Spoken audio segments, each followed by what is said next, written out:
Bien, pues muy buenas noches a todos. Gracias por estar participando en esta serie de seminarios que está realizando, como ustedes ya saben, en una forma prácticamente quincenal, el Colegio Mexicano de Radiólogos Intervencionistas y de Terapia Endovascular. Y la idea, como lo comentaba el doctor Aulo en episodios anteriores, pues es básicamente la de ir redondeando sobre ciertas patologías desde la parte diagnóstica y la parte también finalmente terapéutica que nosotros hacemos. Entonces ya hemos pasado por varias. Acuérdense que el mes anterior tratamos lo que correspondía a tiroides, tanto la parte diagnóstica como también la parte terapéutica, las diferentes opciones.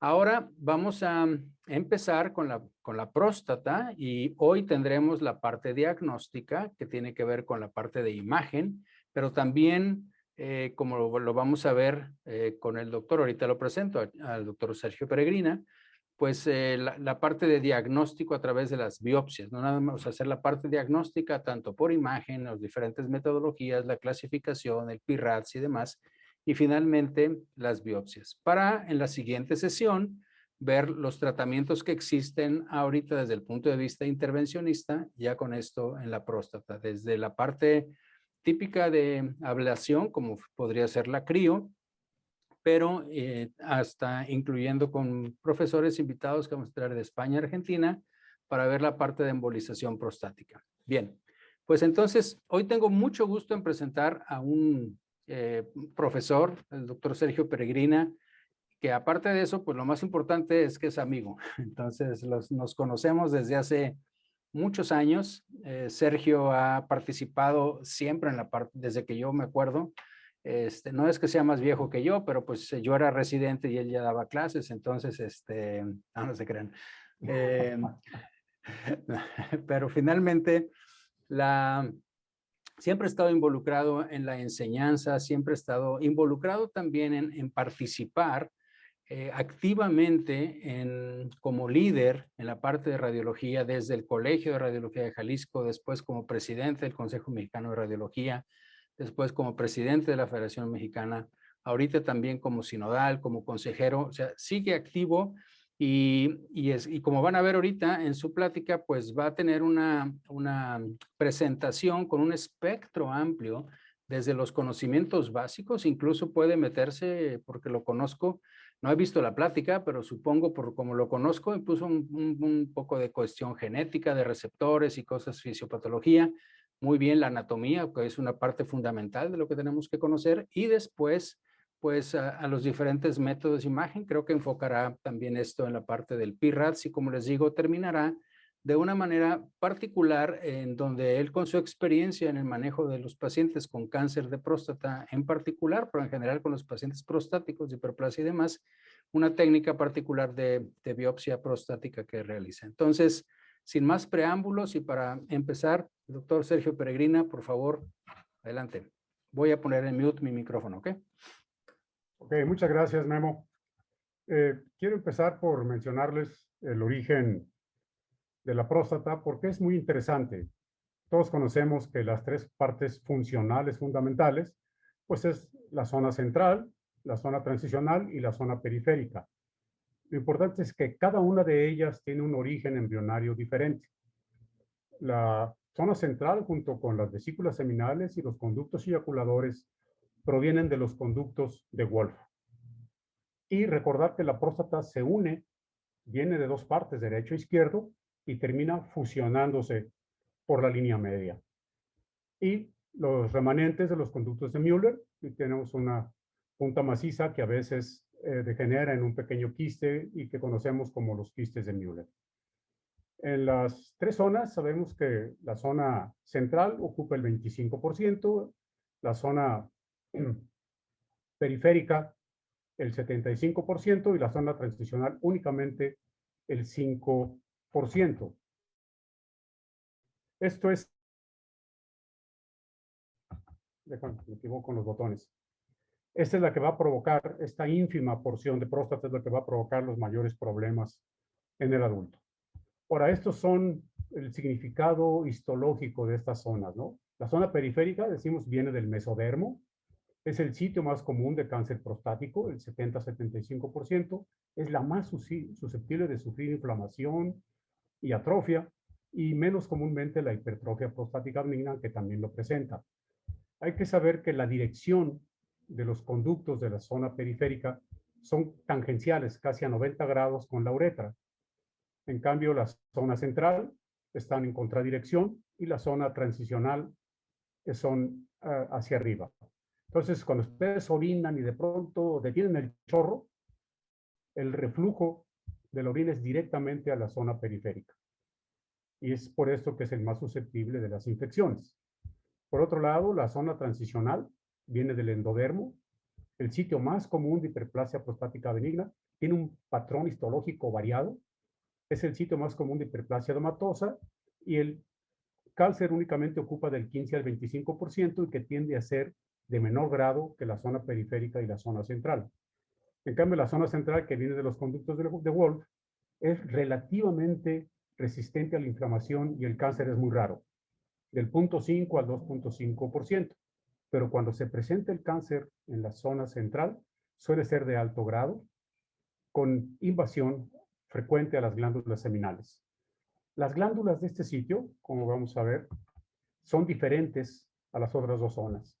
Aquí hablamos de la zona central y de la zona periférica, que son idénticas, usualmente pequeñas, de 0.5 a 0.03 milímetros. Y igual que la mama y las estructuras glandulares, tiene dos capas.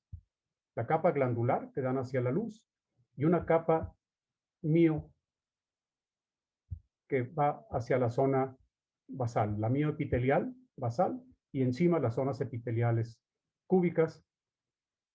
Y a diferencia de la zona central, la zona central tiene glándulas muy grandes, ¿sí? Que van desde 0.6 milímetros, y a veces tienen estos puentes romanos o estas estructuras papilares. Lo importante es que esto puede confundirse no solamente con la hiperplasia prostático, sino con la neoplasia intraepitelial. Por eso, al hacer las biopsias, si hacemos una posterior central, lo más probable es que agarremos la zona central, y eso hay que anotarlo con el patólogo para que no confunda una neoplasia intraepitelial con una estructura normal de la zona central. Ahora, ¿cómo está conformada la estructura de la próstata? ¿Bien? Aquí la tenemos una periferia, que es una cápsula formada por colágeno, elastina y músculo liso, que se mete por la zona periuretral y forma el esfínter prostático y el esfínter interno. Si vemos en el corte transversal, como están en las gráficas, ¿verdad? La zona transicional, la zona fibromuscular y la zona periférica. Aquí esto es la zona fibromuscular, ¿sí? La zona transicional, que ustedes ven, es casi un espacio virtual, es esta porquería que está aquí. Y rodeada por dos capas de tejido conectivo, esta que conocemos como la cápsula interna. Y de la cápsula interna a la cápsula externa, toda la zona periférica está tomada por una pequeña malla de fibras de colágeno y elastina y músculo liso. Todas estas fibras son las que contribuyen a la contracción de la próstata durante la eyaculación. Y es importante recordar porque estos pueden mostrar un patrón reticular en toda la zona periférica. Esta es una paciente joven con una zona fibromuscular muy prominente, la zona transicional, la uretra, y la zona periférica con esa imagen en malla característica. Ahora, miren, ¿qué pasa con este pedacito de aquí? Que es un espacio menor del 5%. Ahí tiene una potencial de crecimiento de muchas estructuras que van a hacer que esto se convierta en esto. Entonces, aquí está un paciente joven. Esto corresponde a la zona transicional junto con todo el tejido periuretral y las glándulas periuretrales, la zona periférica, y esta es la hiperplasia. Lo que crece es la zona transicional, que de 5% puede llegar al 60-70% del volumen prostático. ¿Y cómo pasa esto? Bueno, sabemos que la zona fibromuscular, que es esta que está aquí, como la zona central, tienden a hipotrofiarse en forma importante con la edad. Entonces, estos van a ser los espacios que ocupa la zona transicional al hipertrofiarse o al tener una una hiperplasia. No es que las empujen, es que estas se atrofian y estas van ocupando los lugares, en tanto que a la zona periférica únicamente la comprimen.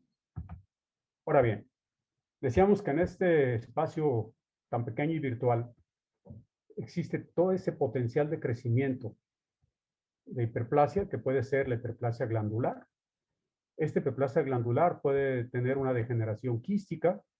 Hay una hiperplasia mixta, tanto fibromuscular como glandular. Hay una que es puramente estromal. Otras que forman un fibroadenoma que sería prácticamente idéntico al que observamos en una mama. Y un fibromioma, que es un crecimiento muscular idéntico al que vemos en el útero. Por esta razón es que la zona transicional tiene este patrón tan heterogéneo, tan variado y tan inespecífico. ¿Sí? Esta es la zona periférica, toda esta es la hiperplasia de la zona central, con una hiperplasia fundamentalmente de tipo glandular, por eso es hiperintensa. Aquí con áreas de degeneración quística amplia. Aquí un patrón mixto con áreas glandulares y áreas estromales. Estos que son hipointensos, que habitualmente corresponden a un crecimiento de tipo aferoadenomatoso o fibroadenomatoso, como este que vemos acá. ¿Ok? Aquí tenemos este patrón también. Esto que está aquí tan negro ya no pertenece a la zona transicional propiamente dicha, como la vamos a ver más adelante. Ok. La zona periférica, ya decíamos, está tomada por este patrón reticular, como lo vemos aquí.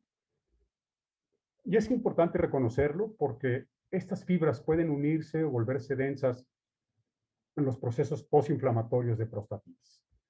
Aquí tenemos una condensación que no forma masa, no forma nódulo, y en esta también, todas estas son fibras de la zona periférica engrosadas por un proceso inflamatorio crónico. Esta es una imagen hermosa. ¿Sí? Aquí esta es la línea media que divide el lado izquierdo del lado derecho, y aquí también. Esta es una hiperplasia prostática de la zona periférica del lado derecho. Es una hipertrofia asimétrica. Aquí hay otros patrones, pues, de esas líneas que a veces se condensan hasta formar una gran zona hipointensa, pero si las examinamos con cuidado, vemos que tiene su patrón reticular. Esto ya es un más crónico. Esta es la zona periférica normal, hiperintensa, y aquí vemos las zonas que representan áreas cicatriciales, pero que se agrega a una disminución de volumen de la zona periférica, secundario a la hipotrofia postinflamatoria. Y esta, un proceso más acentuado de localización de las fibras, y esto que está aquí, que representa un nódulo de hiperplasia focal de la zona periférica. Ahora, la zona central. La zona central es interesante porque, ya decíamos, pierde volumen después de los 35 años, y tanto la zona transicional como la fibromuscular van disminuyendo de tamaño en forma importante. Ya mencionamos que el cáncer aquí es raro, y esta hipotrofia de la zona central puede ser asimétrica hasta en un 20%. Esta se ve en forma de V, como una zona más oscura, habitualmente es hipointensa. Aquí vemos cómo empieza a haber una hipotrofia asimétrica. Esta es más pequeña que esta, y a veces se vuelve francamente crítica, como en esta. ¿Sí? Esta es la zona central, prácticamente normal, con una hipotrofia marcada del lado izquierdo. Y estas zonas de hipointensidad a veces pueden confundirse con un área de neoplasia. Por eso es importante localizar las zonas en la estructura anatómica. Es otro característico de la zona central, es que no responde al estímulo hormonal y no muestra hiperplasia. Ok. Aparece un letrero aquí que no sé qué diablos. Por último, la última estructura anatómica, que es la zona fibromuscular. Vemos que en un paciente joven, ¿sí? Esta es una zona fibromuscular muy prominente en el corte axial, y aquí la vemos muy prominente en el corte sagital. ¿Qué pasa con la edad? Que esta se va desvaneciendo. Aquí es casi imperceptible y está formada por tejido conectivo y músculo liso. Esta se interno. Ok, con la edad decíamos, se va atrofiando. Aquí está en un paciente joven prominente, aquí hasta que definitivamente pierde volumen.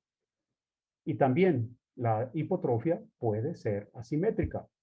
Esta zona fibromuscular prácticamente desapareció en tanto que esta está presente. Es otro cambio importante de la zona póstero superior que no debe ser confundido con una neoplasia. Ok.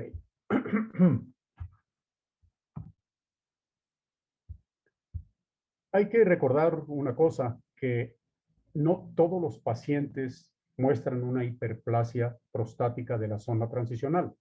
Es habitual, pero no es indispensable que suceda.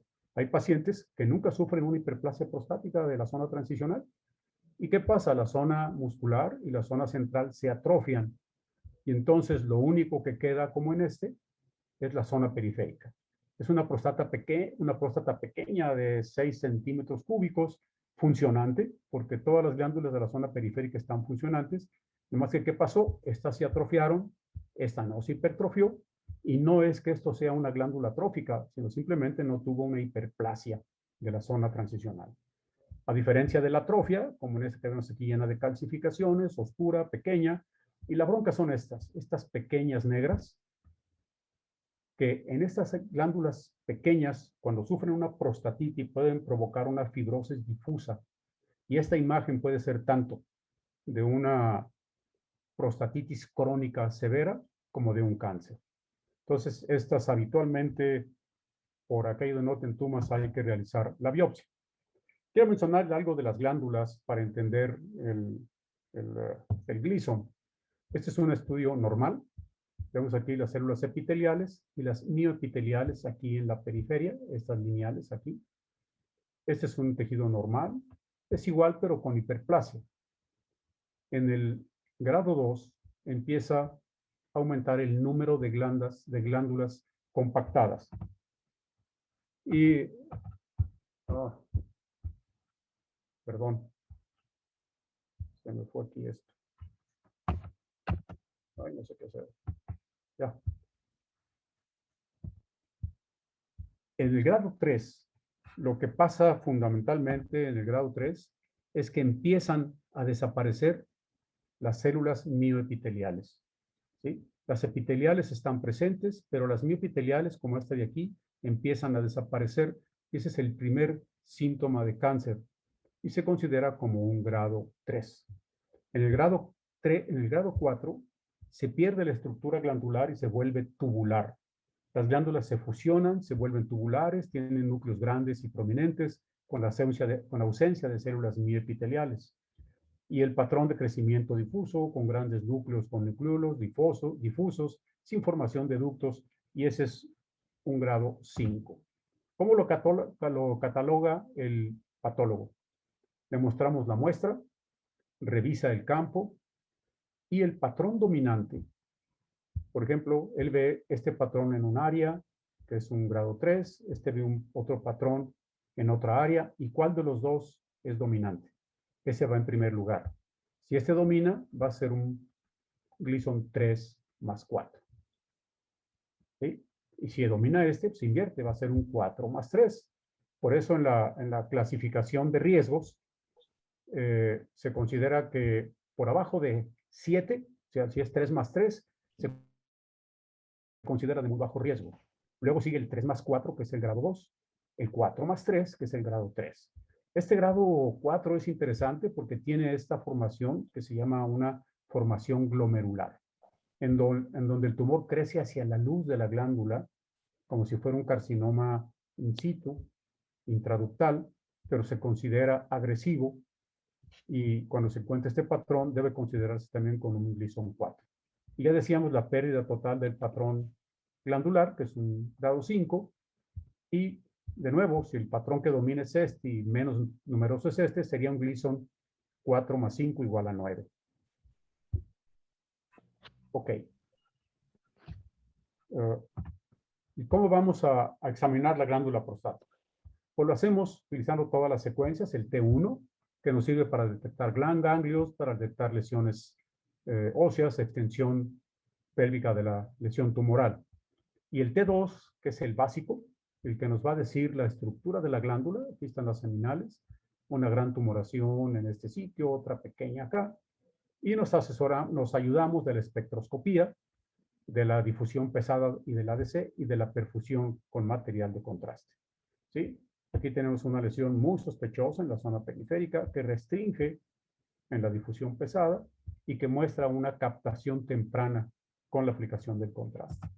Ok, ¿qué es la espectroscopía en la próstata? Manejamos 3 metabolitos, la colina, la creatina y el citrato. ¿Qué significan estos? Bueno, la colina forma los compuestos de la membrana celular, de fosfolípidos. Es lo que forma el colesterol, por eso dice que todas las células vivientes, pues claro, a fuerzas, tienen colesterol, así sea chayote o papaya. La cápsula está formada por fosfolípidos o por fosfolípidos. ¿Qué pasa si aumenta el número de células en una porción del tejido? Aumenta la cantidad de colina. En cambio, la creatina es el metabolismo de las células de las poliaminas. ¿Qué pasa con las células cancerosas? Tienen un metabolismo acelerado, entonces la creatinina se eleva. En cambio, el citrato se encuentra en alta concentración en el epitelio sano y en el líquido prostático. ¿Qué pasa con las células tumorales? Las células tumorales no son capaces de producir citrato. Por eso es que en la espectroscopía una normal tiene un citrato alto, con una creatinina y una colina intermedias. ¿Y qué pasa con el cáncer? Como las células tumorales no producen citrato, este se nos cae terriblemente. Y como aumentan tanto el metabolismo como el número de células en sus cápsulas, la colina se nos dispara hacia arriba. Ok, el procedimiento que sigue pues es la difusión, que todos conocen, no me tardo mucho, ya saben que es el tiempo que tarda una molécula en desplazarse en el espacio intersticial, y lo hacemos utilizando 2 ecos. El agua dentro del espacio intersticial de las células se desplaza a 10 a la menos 3 milímetros cuadrados por segundo. Entonces, lo que hacemos es que mandamos un primer eco y después un segundo eco a los 7 o a los 500, 700 o 1000 milisegundos. ¿Y qué pasa si la molécula no se mueva? Pues se suma la señal de este con esto y tenemos una alta señal. Si la molécula se desplaza en ese tiempo, se pierde la señal porque aquí tiene el 50% y acá el otro 50%. Ese es el asunto de la difusión. Y utilizamos los tiempos porque necesitamos tiempo para que esta molécula se desplace y podamos detectar la diferencia de señal. Y en próstata utilizamos entre 1000 y 1500 milisegundos. Es una muestra aquí de un Gleason 3 y un Gleason 4 con el apelotamiento de las células por un cáncer más avanzado. Ahora bien, el ADC, que es la difusión aparente, esta es para cuantificar, es el valor en milímetros cuadrados por segundo que define el promedio del área cubierta por una molécula de agua por unidad de tiempo. O sea, cuánto se tardó la molécula en llegar de aquí a aquí. Eso es importante porque era importante antes, yo no lo veo tanto, porque decían que entre más pequeño sea el valor, quiere decir que las células están más apretadas y entonces el Gleason debería de ser más alto. Si andamos por acá en 2 y después del 2, pues tendríamos que tener un Gleason 4, ¿verdad? En cambio, el 1.3 un 3, el 1.5 ya es de llamar la atención, ya está en rojo. Quiere decir que las moléculas están tardando más tiempo en recorrer este espacio, ¿verdad? Y en la imagen, esta es la difusión pesada a los 1000 milisegundos, y esta es una difusión aparente, donde toda la señal de la glándula está mandando señal, pero esta, que es la retardada, nos da una señal negativa. Y si no me entendieron, pues esa es la fórmula de la difusión, muy clarita. ¿Ok? Por último, la perfusión. En la perfusión, pues utilizamos el material de contraste. Hay que recordar que la próstata tiene 2 flujos fundamentales, dependiendo de la vesical inferior. Una superior, que cruza la línea media, y una periferia, que es basal y en la periferia de esta área. Entonces, tanto en el Doppler como en el contraste, que se brinca, yo se lo pido.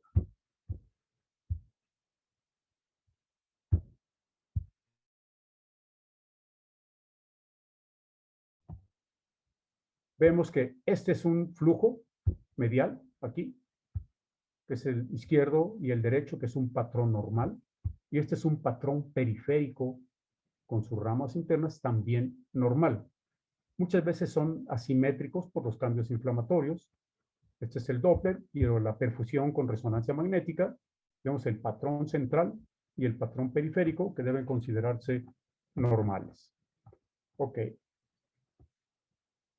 Es importante recordar esto, ¿no? En la zona periférica, la difusión pesada y el contraste son los que deben de surtir. En tanto que en la zona transicional es fundamentalmente el T2 el que nos va a dar el diagnóstico por la imagen y la difusión. Ahí el contraste no tiene tanta importancia.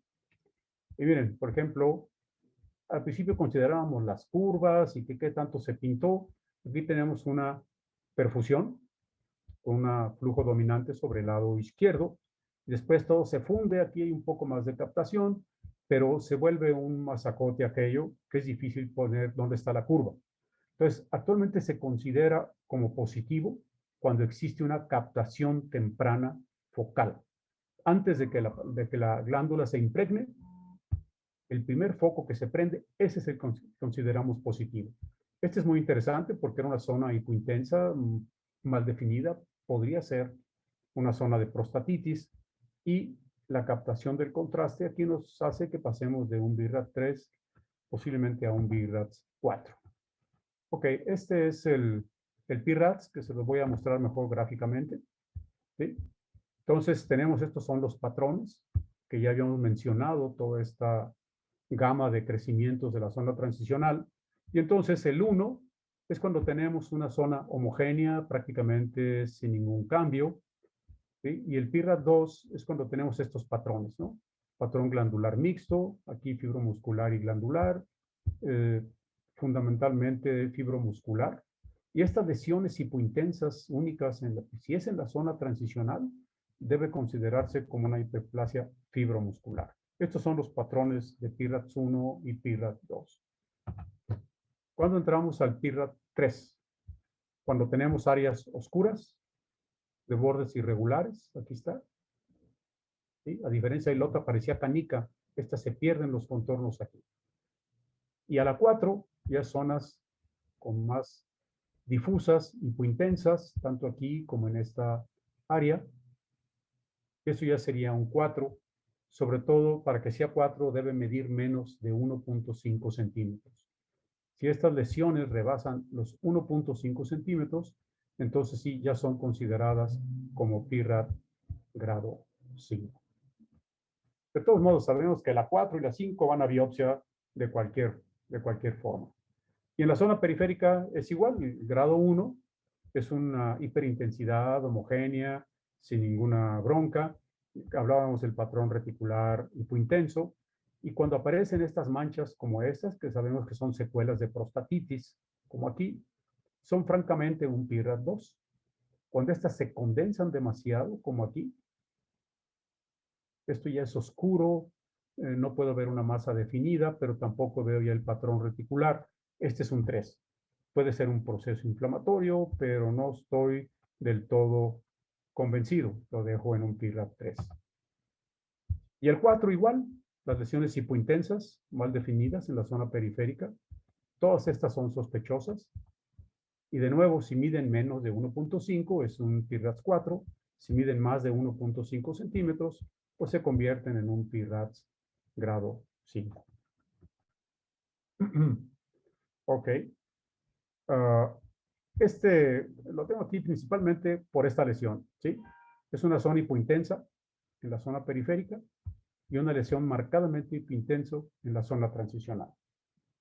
Esta debe ser invariablemente catalogada como cáncer y esta debe ser catalogada como una hiperplasia fibromuscular.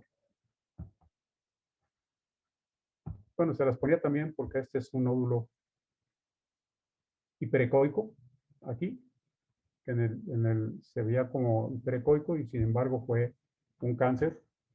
Un alto porcentaje de los cánceres de la zona periférica, diría que menos el 40% no se ven en el ultrasonido. Entonces, ¿qué vamos a hacer y cómo lo vamos a manejar? Digamos, si teníamos un PIRAT 3, metemos el material de contraste, este capta, se convierte en un PIRAT 4. En cambio, en la zona transicional, ¿qué vamos a hacer? Vamos a utilizar la difusión, tanto la difusión pesada como la difusión aparente. Si tenemos un 3 y esta restringe, se va a convertir en un PIRAT grado 4. Déjenme decirles que esto para mí es un poco conflictivo, porque cuando te piden una resonancia multiparamétrica, ellos a fuerza dicen que la multiparamétrica debe llevar contraste intravenoso. En pacientes, la gran mayoría mayores de 65 años. Y yo les digo, el 4 es igual a biopsia. ¿Sí? Si este 3, aquí con difusión, lo convertí en 4, pues ¿para qué le meto contraste? ¿Verdad? En cambio, este 3 es necesario usarlo para ver si se convierte en 4 o no. Pero si de entrada tengo un PIRADS grado 4, ¿para qué le meto contraste? Para ver si es un 5 o si se hace bonito, me parece totalmente ilógico. Entonces, recapitulando, ¿sí?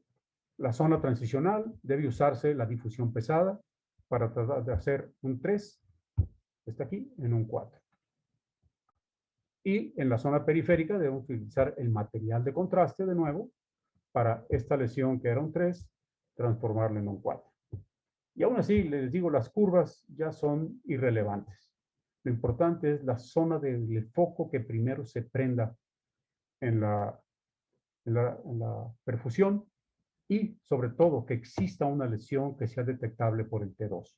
Si tenemos un punto de hipercaptación en un área aparentemente sana, eso no se considera patológico. ¿Por qué? No sé, pero así está escrito. Y luego miren, la prostatitis en la zona periférica y la hiperplasia benigna en la zona transicional pueden demostrar una encasación igual al cáncer. ¿Sí?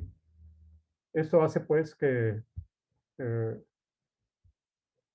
el uso para muchos autores pueda ser limitado el uso del contraste, aunque yo sigo pensando que en la zona periférica la importancia es convertir un 3 en un 4 o dejarlo simplemente en un 3. Este es un caso bonito de una pequeña lesión menor de 1.5 centímetros, este sería un 4, y hacemos simplemente la difusión pesada, la difusión aparente, y todo es positivo. ¿Para qué diablos le voy a meter contraste? Cuando sabemos que puede tener sus ayeres, especialmente en gente mayor de 60, 70 años. Entonces, de nuevo, zona periférica, material de contraste para 3-4, zona transicional, usar la difusión para llevarla de un grado hacia otro.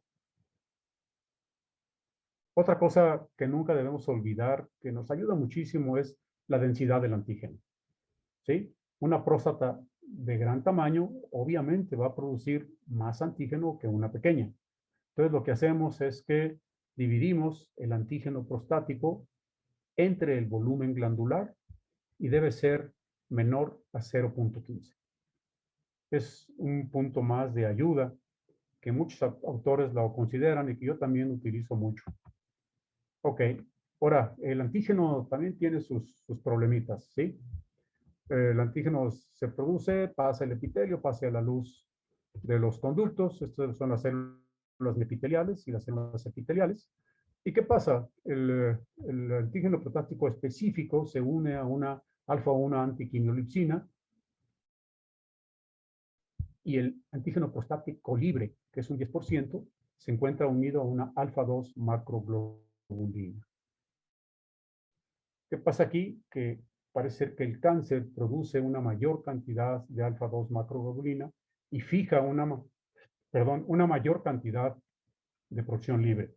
Por eso es que en el cáncer sube el antígeno específico, pero baja la fracción libre del antígeno. Bien, esto que vemos aquí es una hipertrofia glandular importante, pero con degeneración quística, y esto produce dilatación de ductos. En esta glándula, este es más o menos normal, pero vean ustedes aquí la cantidad de ductos dilatados, que yo le digo que hace un patrón atiguerado. Estos conductos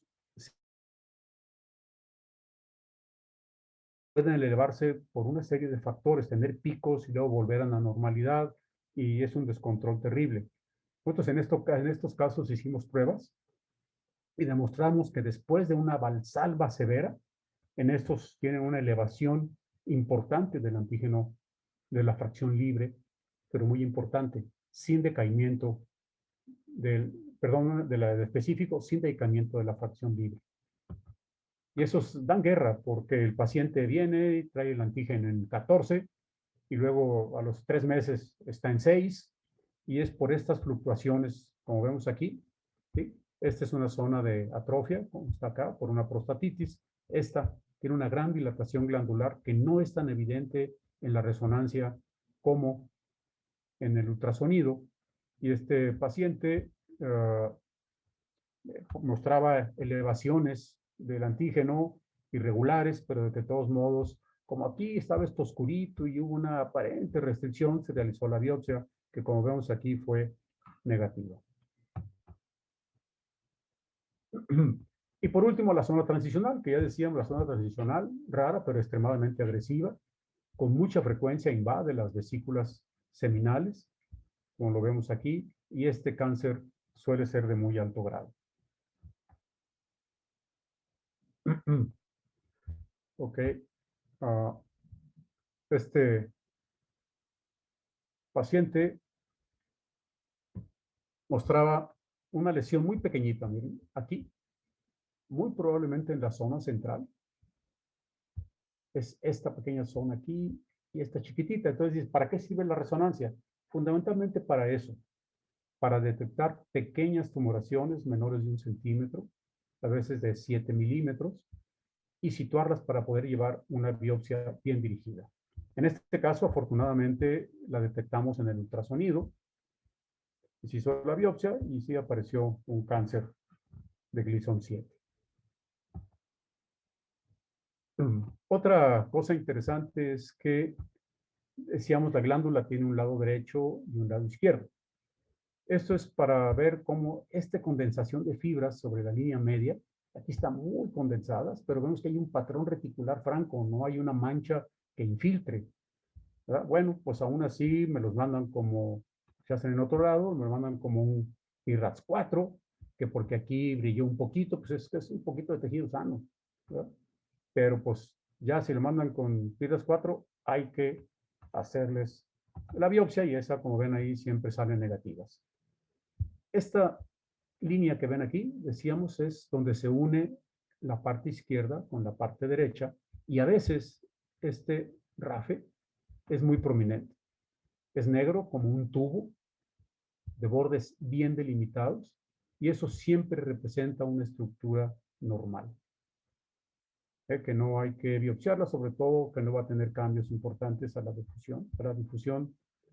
A diferencia de estos, ¿no? Aquí sí tenemos una lesión con una parte infiltrante que afecta la cápsula en este sitio, y es muy diferente este patrón a este patrón. Es un patrón grueso, bien definido, específicamente sobre la línea media. Este es otro caso bonito porque, de nuevo, me lo mandan como un 4 y como tuvo contraste, pues se fue a 5.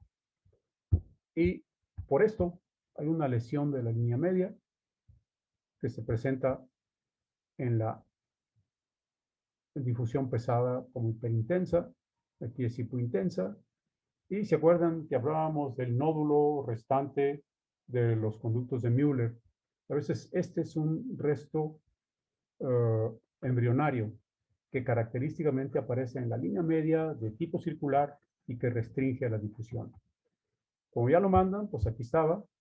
Tuvimos que biopsiarlo. Aquí está la biopsia por el lado derecho, la biopsia por el lado izquierdo, y obviamente pues no hay malignidad en este material. Este es algo que a mí me gusta recordar, porque antes de la descripción de McNeil, que es la que les mostré hace rato, se usaba la de Randall, ¿sí? Esta era la descripción prostática anatómica de Randall, y porque él tenía un lóbulo derecho, un lóbulo izquierdo, una barra media, ¿sí? Cuando estas crecían, la barra media que él llamaba que se conocía como comisura de Randall. Era fibrosa.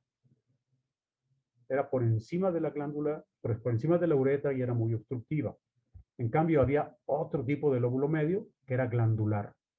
Crecía en forma de glándula, la cortaban y estaba quística dentro, y esto se reconocía como el lóbulo de Albarrán. Me gusta porque esto me permite entender algunas imágenes. Esta es la próstata aquí, este es el esfínter prostático con mucho tejido fibroso arriba dominante, y abajo, fíjense, las glándulas periuretrales van en aumento de aquí hacia la base, aquí son mucho más numerosas. Y puede haber una hiperplasia de estas glándulas periuretrales, que como acá son más numerosas y es el sitio de menor resistencia, tienden a fugarse aquí hacia el piso vesical. ¿Cuál es la característica? Pues que crecen por debajo de la uretra, habitualmente no son obstructivas, ¿verdad? Y tienen este patrón interesantísimo de secreción, que se sigue viendo como un lóbulo medio, ¿verdad? Pero miren qué interesante aquí en el eco, son zonas moderadamente hiperintensas, aquí en la resonancia francamente hiperintensas, y esto representa un lóbulo dependiente de las glándulas periuretrales que son posteriores. ¿Sí? A diferencia de la comisura de Randall, que se conocía antiguamente como la barra media. La barra media viene de ese tejido conectivo denso que va por la superficie anterior de la uretra, que también crece, aquí está, pero este es denso, y al ser suprauretral es mucho más obstructivo y mucho más frecuente que el glandular. ¿Sí? Aquí tenemos, esta es una próstata pequeña que no subió, fíjense, no sufrió hiperplasia de la zona transicional y sin embargo desarrolló un lóbulo medio, una barra media fibrosa, larga, lo cual nos dice que esto es independiente de la zona transicional. Esto es aquí la barra de Randall. ¿Sí? Es un caso hermoso. Aquí vemos, fíjense cómo se va formando. Por acá está el vero, esta es la zona suprauretral. Aquí viene formándose la barra. Aquí está francamente hipointensa, ¿sí? Sobre la línea media y hace prominencia hacia la vejiga. Esto que es negro, en forma de gota invertida, muy oscuro, puede confundirse con un cáncer, ¿sí? Pero recuerden, si está sobre la línea media separando los lóbulos y se proyecta hacia el piso vesical, comprimiéndolo bien definido, ese es un lóbulo medio que representa una barra media fibrosa, que tampoco debemos de biopsiar y que no se debe ser considerada para el volumen del antígeno prostático, ya que estas y las glándulas periuretrales no producen secreción prostática.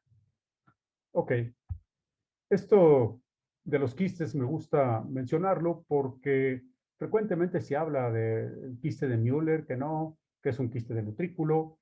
Entonces, tienen sus características bien definidas, ¿sí? Entonces, son variantes, el utrículo, el quiste de Müller, los quistes eyaculadores y los quistes de tipo degenerativo. Vamos a empezar por el quiste del utrículo. ¿Qué es el quiste del utrículo? ¿Sí? ¿Se acuerdan que esto viene y deriva de los conductos de Wolff y van a dar hasta la uretra? Este es comunicante, comunica siempre con la uretra y una característica es que si lo puncionamos va a tener espermas y eso es característico. Y la cosa más característica del quiste del utrículo es que invariablemente es intraprostático, como lo vemos aquí. ¿Sí? Aquí está el quistecito intraprostático y cuando este por alguna razón crece, lo vemos aquí, pero vemos cómo se introduce dentro de la sustancia de la glándula. Sigue siendo un quiste del utrículo. Cuando es así, hay que valorar el resto de las estructuras de donde derivan, porque aparte de la hipospadias, que es muy aparente, o el intersexo, puede venir agenesia renal o criptorquidia cuando detectamos esto. No es necesario, pero frecuentemente se asocia a estas estructuras. Es un caso muy interesante, un paciente joven con una zona fibromuscular muy prominente, un pequeño quiste central, pero que presentaba oligospermia. ¿Vieron ustedes las vesículas seminales enormes, dilatadas? Está la próstata con vesículas, una hoja de Shiva, la aspiramos, volvió a su tamaño normal y volvió a eyacular en forma adecuada. Llevamos como 3 casos de estos de quiste del utrículo que no han vuelto a llenarse. Con la pura punción, sin necesidad de esclerosarse, han desaparecido. A diferencia, pues, del quiste de Müller. ¿Sí? No se asocia habitualmente con alteraciones del tracto genitourinario, pero característicamente es este de aquí. Se extiende por detrás de la glándula prostática. Aquí lo tenemos, aquí está la glándula. La glándula llega hasta aquí y el quiste aquí es posterior. Esto es característico del quiste de Müller, que también lo podemos funcionar muy fácil, nomás que luego se enojan los urólogos. Pero bueno, este es otro caso extremadamente interesante, un paciente joven que tenía dolor y dolor a la eyaculación y en ratos presentaba una oligospermia importante. Y aquí está el quiste. Cuando lo vi dije, ah, caray, pues es un quiste de Müller. Pero pues no, este es un Müller. Acá está la glándula prostática. Y aquí la glándula llega hasta acá. Este es intraprostático. ¿Qué caray? Pues va a ser un quiste del utrículo. Entonces lo puncioné, se desbarató y sí tenía espermas. Dije, bueno, pues va a ser un quiste del utrículo. El asunto fue que regresó 3 meses después, otra vez con el quiste y con una gran dilatación de la vesícula seminal derecha exclusivamente.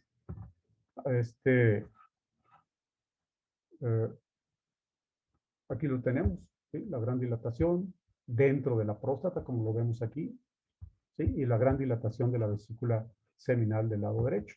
Se le hizo una deferentografía y vemos la glándula seminal derecha grande, el quiste aquí. Pero fíjense qué hermoso, a la hora que hacemos la reconstrucción tridimensional, vemos que la glándula seminal derecha desemboca directamente en el quiste y este está normal.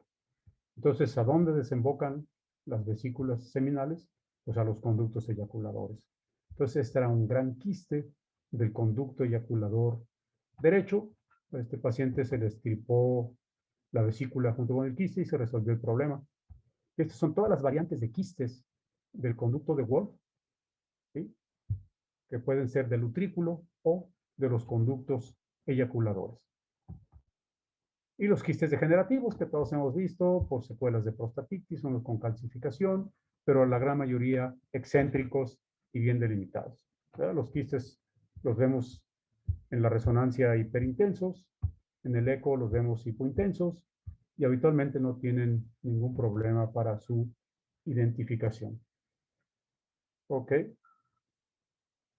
Las atrofias prostáticas ya vemos que pueden ser por una serie de circunstancias. Decíamos que la zona periférica es la que se atrofia con mayor frecuencia y se manifiesta simplemente con una pérdida de volumen, principalmente de una de las áreas afectadas, algunas veces con cambio de señal como aquí, que no deben ser confundidas con neoplasias. Esto es nomás para recordarles la eyaculación, que forma parte muchas veces de pacientes que nos llegan por ¿cómo se llama? Por infertilidad. ¿Sí? Hay que recordar que los esfínteres, sobre todo el esfínter interno y la contracción de la glándula prostática, derivan de los sistemas simpáticos. ¿Sí? En tanto que el esfínter externo, este es parasimpático. ¿Y cómo se hace la eyaculación? Primero hay que recordar, ¿no?, que la secreción prostática forma solamente el 15% de la eyaculación, pero si no hay jugo prostático, no hay licuefacción del coágulo seminal. Se queda eso pegajoso sin fluirse y sin meterse al orificio cervical externo. Y aparte, modifica la existencia del tapón mucoso cervical. Son 2 factores importantísimos para la fecundación, en donde es esencial la presencia de líquido prostático. ¿Por qué? Porque hay pacientes con atrofia prostática que siguen eyaculando, porque esto viene de las vesículas seminales, pero sin una buena cantidad de proporción prostática, no hay una buena flujo de los espermas hacia el útero.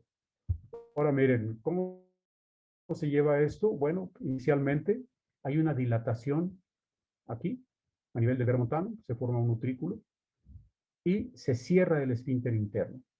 Una vez cerrado el esfínter interno, se contrae la próstata por esas fibras que tenemos ahí con sus contracciones continuas y tiene que relajarse el esfínter externo. Ya tiene que haber una sincronía entre contracción, relajación del esfínter externo y tono del esfínter interno. Cualquiera de estas fallas, por ejemplo, una falla aquí, en los diabéticos, en pacientes que tienen alguna neuropatía, puede ser que este no se contraiga y eso produce una eyaculación retrógrada. Por eso también en el RTU se llevan esto y pues casi invariablemente tienen eyaculación retrógrada. Ok, vamos a hablar de la biopsia de próstata. Hablar pues de la biopsia de próstata. Hay que recordar pues que el 70% de los cánceres se encuentran en la zona periférica y el 35% o menos en la zona transicional. ¿Sí? Hay que recordar que hasta el 35% de los cánceres en la zona periférica pueden ser isoecoicos, o sea que no los detectamos en el puro ultrasonido. Por eso es tan importante realizar la resonancia magnética. ¿Y cómo los centro para poder explorarlos y llevar una guía de biopsia? Bueno, mi punto clave es el veromontano, ¿verdad? Y del veromontano lo divido en anterior, media y posterior, sabiendo que el 25% de los cánceres de la zona transicional están aquí y el 70% de los cánceres de la zona periférica van a estar acá en la parte posterior. Ok, ya así es como lo divido, 2 en la parte anterior, 3 en la parte central, que es muy abundante, y 2 en la parte posterior, para obtener un mapeo más o menos amplio de la glándula prostática. Ahora miren, esto es bien importante. En las muestras de autopsias y de prostatectomías radicales, se ve que la parte posterolateral de la zona periférica es donde se encuentran la mayor cantidad de los cánceres, o sea, aquí, en esta zonita que está aquí. Lo que pasa es que a veces dirigir la aguja hacia estas zonas, hacia la parte posterior de la zona periférica, no es tan fácil. ¿Sí? Uno lo puede dirigir a la zona central sin ningún problema. Pero miren, aquí tengo la zona periférica. Esta es la cápsula interna que asciende por aquí. Entonces, no puedo agarrar la totalidad de la zona periférica, que es mi zona más rica de posibilidad de cánceres. Entonces, ¿qué es lo que hago? Como aquí clavo mi aguja, aquí ya está clavada. Entonces, la angulo hacia la línea media y me queda la zona periférica de pechito. Entonces, puedo correr mi aguja que corte la totalidad de la zona periférica. Es un procedimiento muy sencillito que en las glándulas grandes nos puede dar problemas para cortarla en forma lineal, ¿verdad? Teniendo más posibilidades de detectar un cáncer. Ok, la otra cosa es que hay que recordar que cuando metemos nuestro transductor, habitualmente nos inclinamos 45 grados. Y las imágenes no se pueden traspolar tan fácil. Este es el sentido del corte axial en la resonancia magnética y este es el sentido del corte coronal. Y nuestra vista siempre es en un ángulo de 45 grados en relación a la vista que tenemos en la resonancia. ¿Sí? Por ejemplo, aquí, esta es la vista que yo tendría si quiero transportarla a la anatomía de la resonancia, cuando en realidad mi vista está en un ángulo de 45 grados. Y es quizás sea sencillo, pero miren, por ejemplo, este es un cáncer que está aquí, pegado a la zona central, junto a la vesícula seminal, aquí está. Entonces, si yo tengo la resonancia y me baso puramente en la imagen de resonancia, espero que para llegar a la tumoración tengo que cruzar toda esta. En realidad, la visión que voy a tener es esta. Por eso es que aquí que tengo la tumoración, ya no tengo tejido pancreático, perdón, prostático como acá. ¿Sí? Y el corte axial también ya no veo tejido prostático, me queda prácticamente la pura lesión porque la estoy agarrando en un ángulo de 45 grados, ¿no? Aquí está la aguja haciendo la biopsia. Es un dato sencillo, pues, pero que a veces nos puede servir para situarnos un poco al realizar la biopsia. Ahora, otra cosa es la posición de la aguja, ¿sí? Cuando hacemos estos nódulos pequeñitos que se encuentran por acá, tenemos que tratar de cruzarlos y que el centro de nuestra aguja quede, perdón, que la lesión quede al centro de nuestro nivel de corte. Esta es mi aguja aquí. Si la abro en el disparo, vemos que se desplaza todo esto y aquí veo que los últimos 5 milímetros no cortan. Entonces debo de intentar que mi objetivo quede en este sitio. Y si es un objetivo pequeño, como este, ¿dónde debo poner mi punta? Debo ponerla aquí, no cerquita a la lesión, porque me la voy a brincar. Si disparo aquí, voy a tener esto. Aquí está esta lesión. Aquí está mi aguja cerrada y disparada me tiene que quedar aquí, al centro de la lesión tumoral. Entonces es importante no irse sobre la lesión, según uno, para estar seguro que le va a pegar, pero lo más seguro es que no le pegues. Estas lesiones periféricas también son muy interesantes. Es una zona hipodensa, ya habíamos visto en la resonancia, que aparte hace bombamiento en la cápsula externa, y le metes la aguja. Entonces, si clavas un poquito la aguja y le disparas, miren, esta es la cicatriz del corte. Está por arriba del sitio que yo considero tumoral. ¿Sí? Entonces, ¿qué es lo que yo hago? Aquí tenemos una lesión muy pequeña, periférica. Aquí está. ¿Sí? Si yo meto mi aguja aquí, a la hora que hago el corte, todo mi nivel de corte me quedó por arriba. Entonces, ¿qué es lo que tengo que hacer? Pues disparar desde más abajo para que esta quede incluida sobre mi nivel de corte. ¿Y cómo lo hago? Bueno, esto es como habitualmente lo hacemos, recargamos nuestra aguja sobre la glándula, disparamos y la mayor parte del corte se brinca a la zona sospechosa. Entonces debemos disparar aquí antes de llegar a la glándula, pero hay que tener cuidado de no llevarse la mucosa del colon. ¿Sí? Entonces lo que hago es que la clavo, se invierte la pared del colon y al jalarla hacia abajo, invierto la pared del colon y habitualmente mi punto de corte me queda por arriba y disparo desde aquí para que incluir todo esto en mi nivel de corte. ¿Sí? Y obtener sobre todo la mayor cantidad de tejido tumoral. Y pues hasta ahorita nunca me han reportado tejido colónico en mis biopsias, ¿verdad? Esto es algo que cuando hacemos las biopsias hay que tener en cuenta.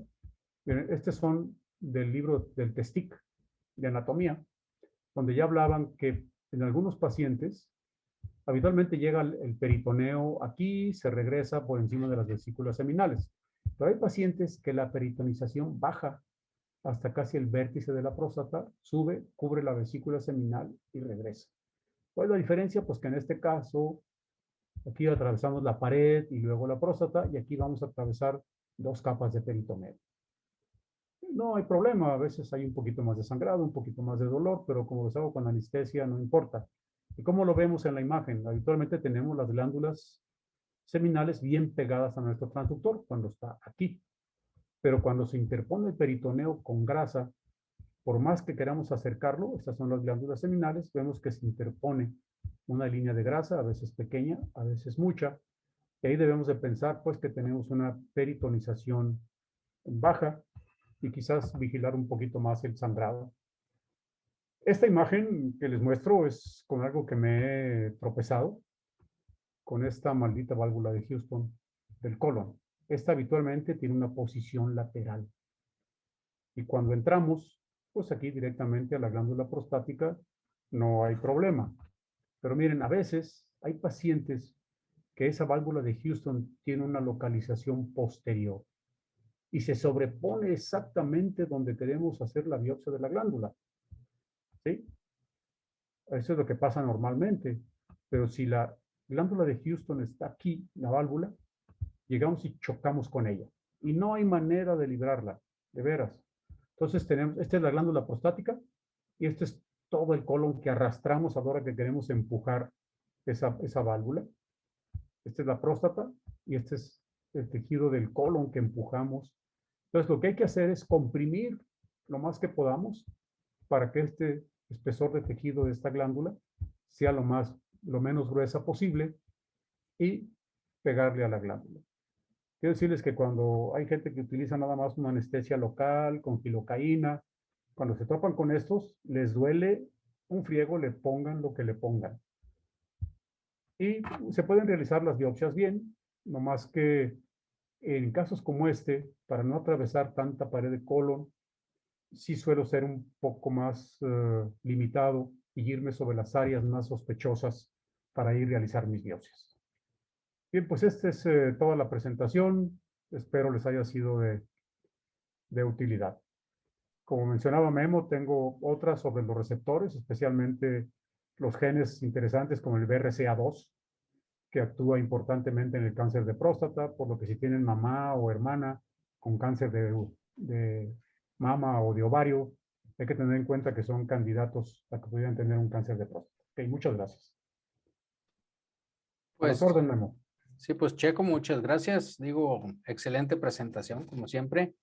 Creo que son de esas veces que vas recordando cosas que dices, válgame.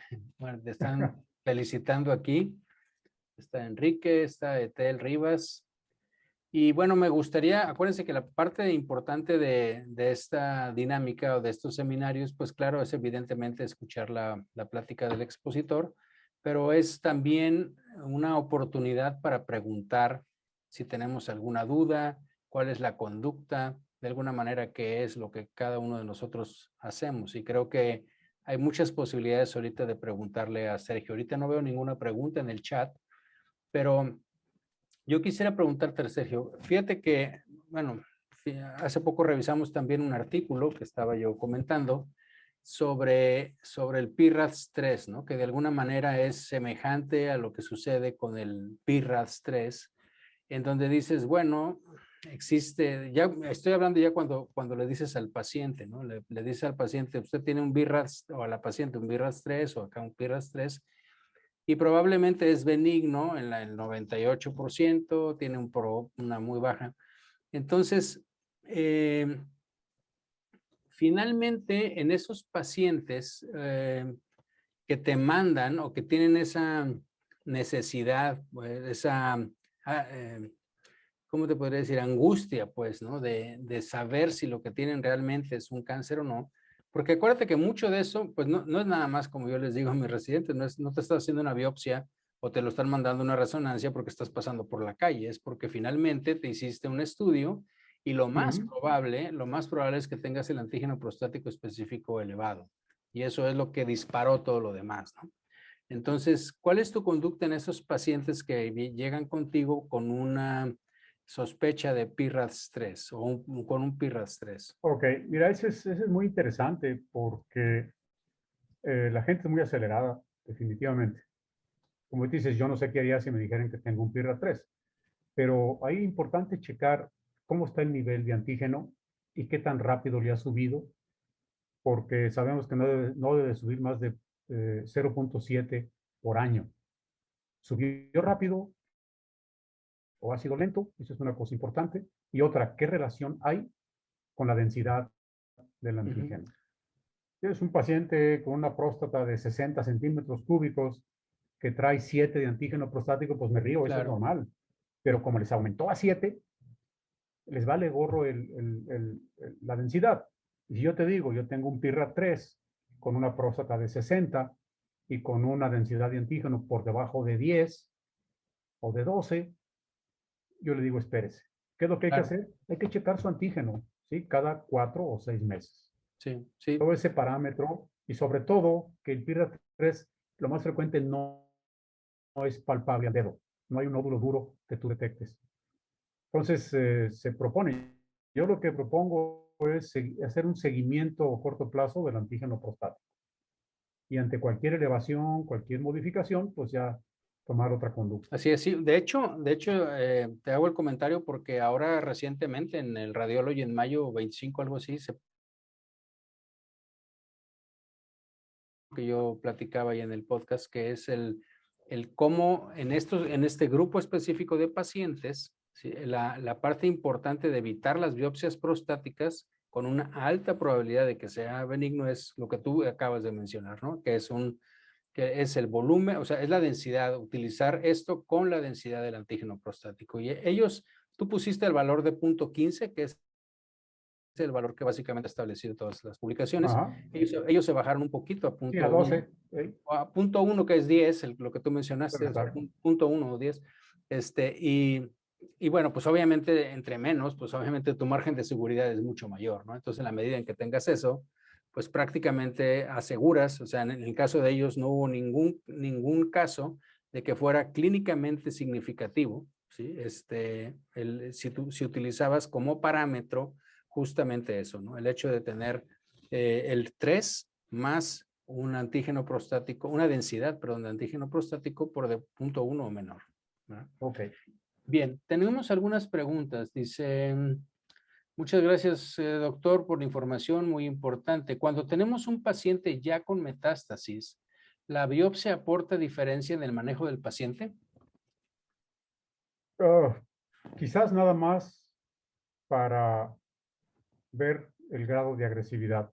Sí, porque actualmente sabemos que el que tiene metástasis, pues es un cáncer agresivo, que debe ser por arriba del 7, 3 más, perdón, 4 más 3, habitualmente. La única forma de hacer la biopsia sería para tratar de especificar que no sea un 9, que de todos modos te vas a morir, porque si ya se brincó, no creo que tenga caso realizar la biopsia, yo pienso. Quizás lo están utilizando ahora los oncólogos porque ellos no hacen nada si no tienen una biopsia. ¿Verdad? Hay que hacer Precisamente la lo que biopsia iba, para confirmar el diagnóstico, que exacto. realmente es prostático, pero esa sería la única razón. Sí, precisamente es lo que te iba a comentar, porque también me tocó en otro foro de urólogos y básicamente ese es el punto, ¿no? El punto es que prácticamente no hay ningún oncólogo que vaya a dar alguna especie de quimio de tratamiento. Y la otra, lo tenemos que aceptar desde un punto de vista también administrativo, es que si no tienes el diagnóstico no te lo cubre el seguro. Así Entonces, es, sí, digo, sí, sí, eso es. finalmente hay ocasiones en las que esto tiene que ser. Bien, buenas noches, doctor Peregrina. ¿En qué pacientes, pregunta Mirna Verónica Palma, en qué pacientes posoperados recomienda repetir biopsia transrectal de próstata? Pues operados de una radical, No dice, pero yo supongo que sí, yo porque en una radical bien hecha, pues yo no supongo hago que no biopsia, es. Ujú, ¿verdad? Hago seguimiento por imagen para ver extensión local, ujú, pero biopsias, pues no. ok.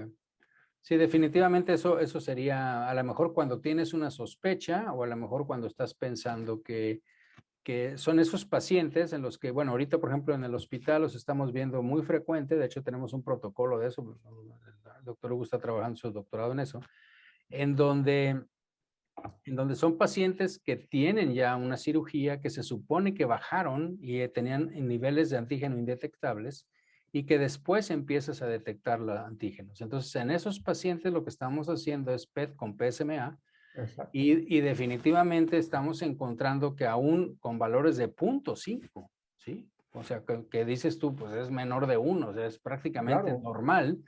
Sí, pero si estabas en 0 y resultas hacer a 0.5, empiezas a tener PETs positivos. O sea, es un claro, sí. hallazgo interesante. Pero Sí, no. habitualmente extensión pélvica o a ganglios o cosas así, ¿no? Ujú. Bien, Antonio Benítez te pregunta, ¿cuándo usar medio de contraste en resonancia?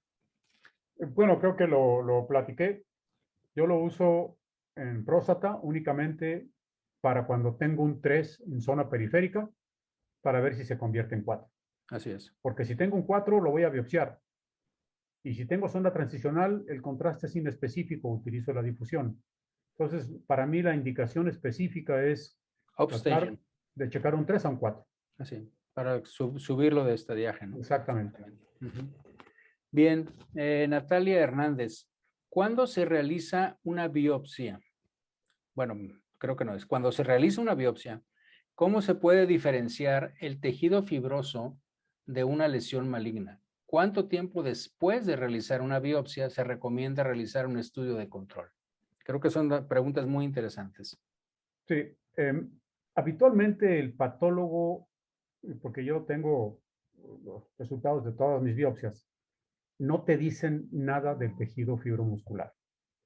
A mí me encantaría porque, oye, tengo este nódulo y sobre todo para checar mi imagen, que si me diga si fue fibromuscular o glandular o mixto, sería una retroalimentación extraordinaria, pero únicamente me hablan de tejido negativo al cáncer o tejido positivo a cáncer con el Gleason correspondiente. ¿Verdad? Pero no me hacen, desgraciadamente, una descripción de diferenciación. Y la otra pregunta, Checo, que eso es algo que sí nos pasa muy, muy seguido, y es, una vez que ya le hiciste la biopsia, ¿cuánto tiempo después, para evitar los procesos inflamatorios, falsos positivos y demás, tú sugieres que se haga una resonancia magnética? Yo te digo que por lo menos 4 meses, Ok. porque los sitios de sangrado y cicatrización tardan un buen rato en desaparecer. Ya los he hecho al mes, a los 2 meses y tenemos información falsa. Yo diría que la siguiente resonancia, si no es así de plano súper urgente, esperar mínimo 4 meses. Sí, y bueno, de acuerdo, de hecho, también está muy de acuerdo con lo que está como recomendación. Acuérdense que las ideas de los PIRATS y demás, pues es justamente saber qué conducta es la que podemos tener por parte del American College, al menos específicamente de lo que estamos hablando del American College of Radiology. Entonces, aquí lo que se recomienda en una lesión sospechosa, igual que sucede como la mama, es esperar de 6 meses. Entonces, entonces, los 4 meses, yo entiendo que es lo mismo que sucede, que nos pasa mucho, por ejemplo, en pacientes oncológicos con el PET, que el paciente está sumamente angustiado y quiere que le hagas el PET tan pronto como como terminó la quimio y sabes que definitivamente las cosas no van a ser. Sí, sobre todo, sabes, aquí, porque si hablamos del Gleason, se considera que menos de 7 se considera en el patrón 1. ¿Ya? El riesgo es mínimo de que hagas un cáncer invasor. Y aquí con un 6 ya les hacen radical.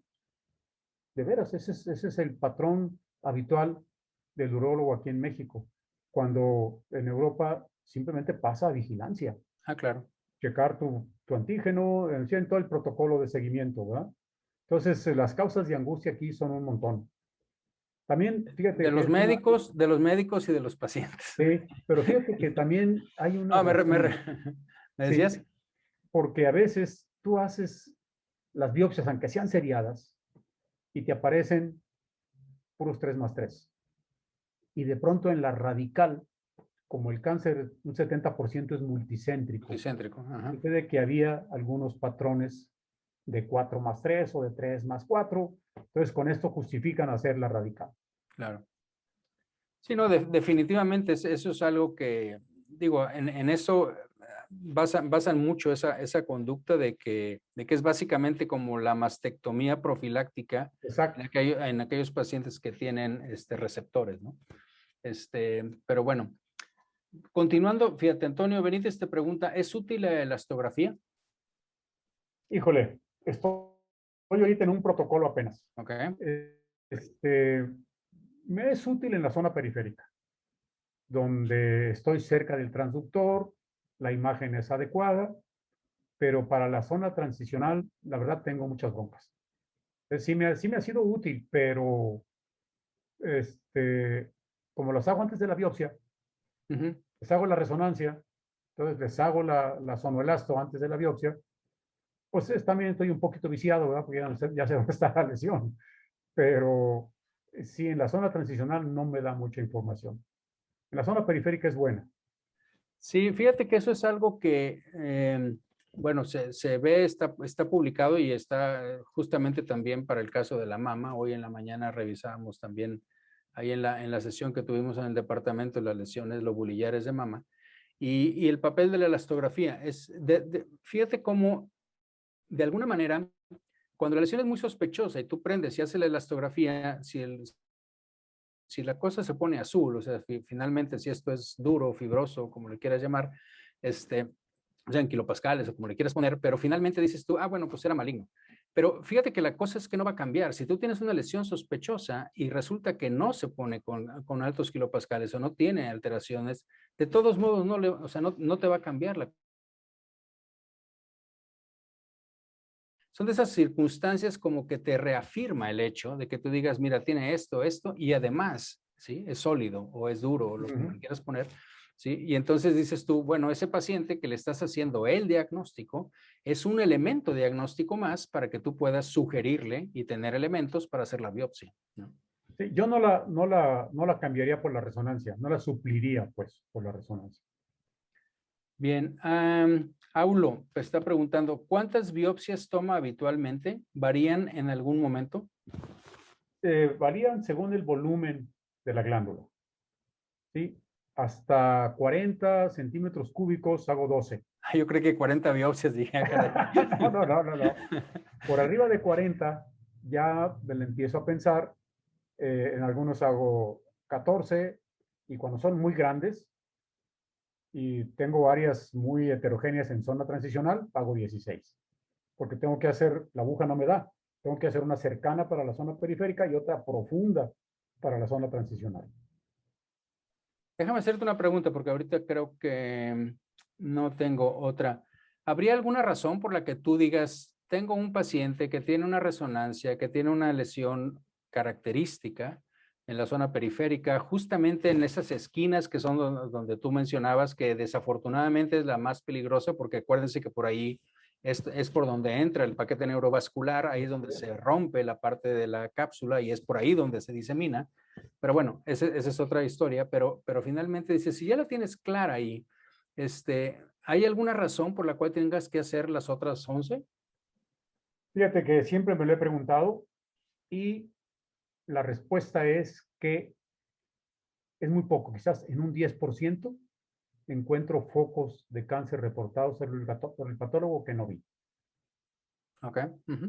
Porque, Bueno, como te que va digo, de acuerdo con la parte multicéntrica, pero sí, el finalmente, 70% es multicéntrico. multicéntrico, sí. Entonces, pero Sí, finalmente a lo mejor la conducta no va a cambiar porque el paciente va a acabar en una próstata, o sea, en la parte periférica, digo, radical, ¿no? sí, Que quizá el punto que se está mencionando, no sé si estarás de acuerdo, y me gustaría ver las opiniones también de los que están de más, pero el punto es, hay una tendencia, así como ha sucedido con la mama, en donde antes se hacía una mastectomía radical, bueno, sí.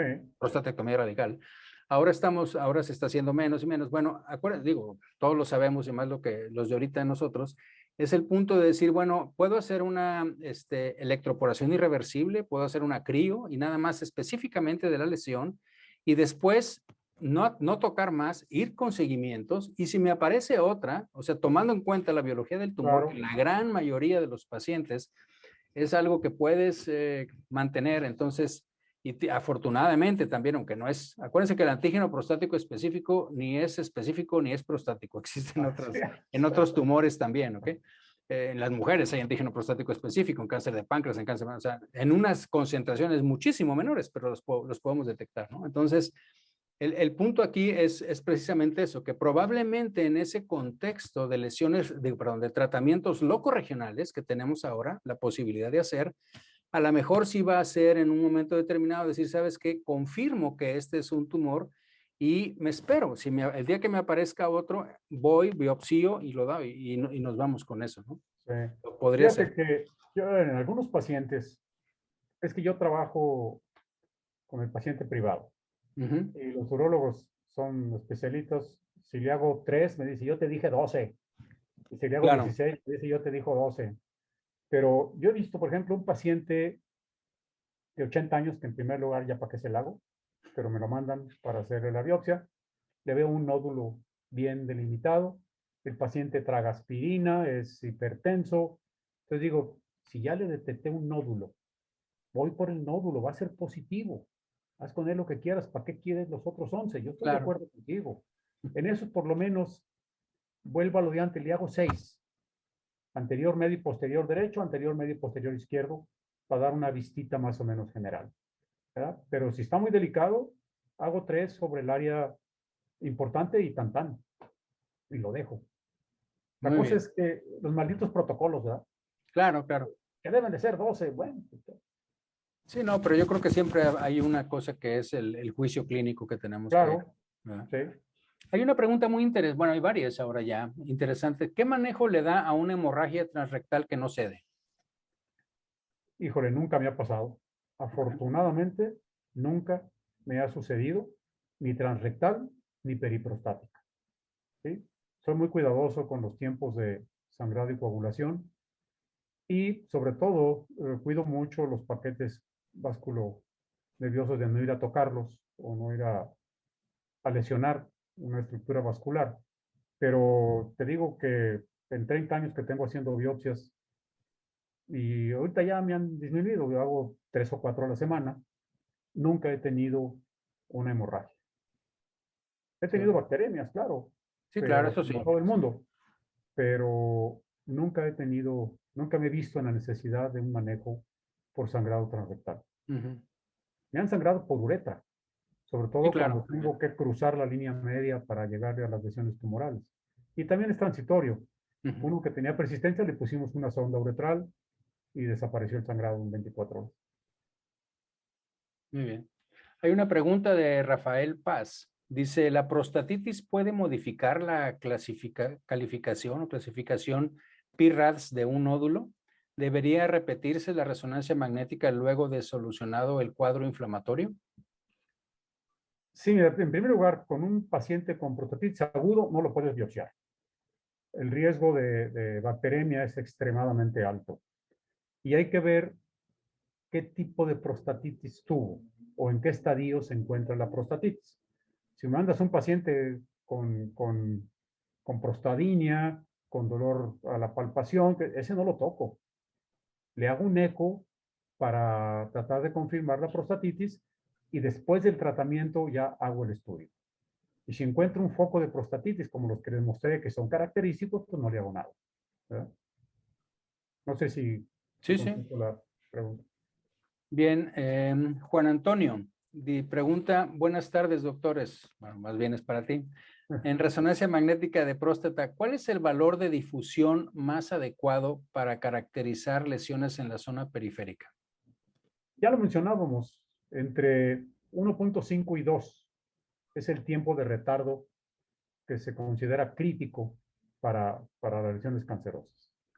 Sí, acuérdense que lo que comentaba Checo, ¿no? O sea, el punto de difusión, realmente lo que hacemos es que mandamos el pulso y luego lo que hacemos es que normalmente en una secuencia de tiempo de ECO-TE, abrimos la ventana en un gradiente, ¿sí? En un gradiente de tiempo que normalmente, por ejemplo, si tenemos un TR de 1000 y un TE de 28, quiere decir que a los 28 milisegundos tenemos esa cosa. Acuérdense que el pulso de 180 grados quiere decir que se dio a los 14 milisegundos para que a los 28, por ejemplo, dé el eco, y ese eco es el que queremos escuchar.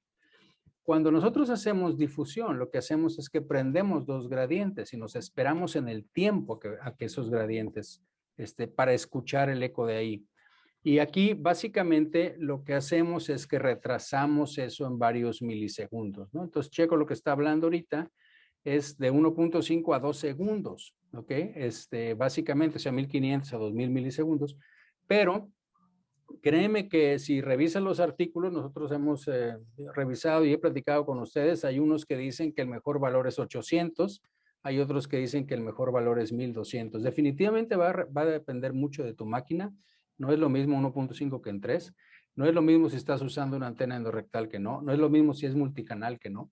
Okay, es muy semejante, pero no es exactamente igual. Entonces, lo que normalmente se recomienda, y por ahí viene ahí en el libro de, ay, se me fue el nombre ahorita, pero de resonancia magnética, ahorita me acuerdo, viene que lo que debes de hacer es primero en un paciente, incluso puede ser un voluntario, ¿no? Pero para ver la parte de la parte periférica, pero en un paciente lo que tienes que hacer es meter el paciente, poner tu cero, que es el normal, es el TEC normal que haces, y después irte de 500 en 500, ¿sí? Probablemente 500, 1000, 1500, y vas a encontrar ahí probablemente el mejor para ti, o sea, para tu equipo o donde estás haciendo. Pero si revisas la literatura, está probablemente de memoria, te estoy diciendo, estará la gran mayoría entre 800 1200, pero también entre más tenga, pues evidentemente que más chance le das. Acuérdate que estos son, es como decir, ¿qué tan diabético estás? Pues si me dices tienes 120 o 150, pues evidentemente estás diabético, pero si tienes 320, pues estás. Sí, entonces, Lo que pasa es que entonces, la que se hace más evidente a los 1500 milisegundos. Claro, claro. Y la difusión aparente nos dice el tiempo que tardó la molécula en desplazarse de un lado a otro. De un lado a otro. Y ahí se supone que mientras más lento se desplace la molécula, las células están más apretadas. ¿Verdad? Yo entiendo que él estaba preguntando como el tiempo B, que le llamamos, ¿no? Es el tiempo. Ok, perfecto. Sí, Sí. el tiempo B. El tiempo B nosotros utilizamos entre 1000 y 1500 milisegundos. Sí, es lo que te digo más o menos, entre los 800 y 1200. Pregunta, ¿está indicada la biopsia de próstata? Pregunta Alejandro Rojas, en pacientes cirróticos con tiempos ligeramente alargados. Mira, hay que ver primero qué tan alargado está. Eso es muy importante. Si el tiempo no se va muy para allá y el INR no anda por allá del 1.3, hago una biopsia dirigida sobre el área sospechosa exclusivamente. Muy bien, sí. Y lo que comentábamos ahorita, ¿no? Básicamente es, acuérdense que esos pacientes, aunque tengan, el paciente tiene muchas otras cosas. Sí, claro. Entre ellas, un paciente patópata o cirrosis, acuérdense que tiene también una congestión vascular venosa. Claro. Sí. Entonces, puede ser que tú no vas a ver que allá abajo, aunque la tiene, no la vas a ver porque estás comprimiendo la vena justamente con el transductor y al momento que estás haciendo la imagen y tratando de meter la aguja y demás, y entonces estás comprimiendo una vena que finalmente a lo mejor la vas a atravesar porque definitivamente va a tener hemorroides Sí, o varices pélvicas, o tiene el retorno venoso de la próstata va a estar comprometido. Muy bien, y creo que la última que tenemos de Esteban Ramírez es, manda la biopsia del nódulo sospechoso aparte del resto de la biopsia de la próstata para tratar de individualizar el tratamiento conservador, ¿no? Valorar sensibilidad y especificidad de la misma. No, las numero. Todas van independientes en un papelito, catalogadas como anterior lateral, anterior medial, ¿sí? Media medial, media lateral, posterior lateral. Entonces yo ya sé de qué área fue y en qué zona está el nódulo, ¿verdad? Pero sí, invariablemente, y el patólogo me contesta, el cáncer se encontró en el corte localizado posterior lateral izquierdo, ¿verdad? Y yo sé que corresponde con ese, pero todos van numerados y señalados en papeles independientes. Muy bien. Pues bueno, es todo lo que tenemos. Ya son ahorita las 9:34. Como saben, empezamos 5 minutos de espacio para que entraran todos a la reunión. Normalmente la contemplamos de 1 hora y media, que es justamente lo que llevamos hasta este momento. Y Sergio, muchísimas gracias. Creo que ha sido muy interesante. A nosotros nos va a servir mucho en la parte que tiene que ver para lo de la próstata, para la relación que tenemos con los clínicos, con los cirujanos, con los oncólogos y con los urólogos en cuanto al manejo de pacientes, tanto para biopsia como en la parte de involucrarnos en el manejo de los pacientes. Y como veremos en la próxima sesión, pues también en la parte terapéutica que nos corresponde. Entonces, pues, por parte del... importante es los pacientes con infertilidad. Créeme que tenemos casos hermosos de infertilidad que se han resuelto por la imagen que obtenemos. Cierto. Tanto con el ultrasonido transrectal como con la resonancia. Muy bien. Pues muchas gracias a todos. A nombre del Colegio de Radiología Intervencionista y Terapia Endovascular, pues que tengan muy buenas noches una vez más. Sergio, muchas gracias.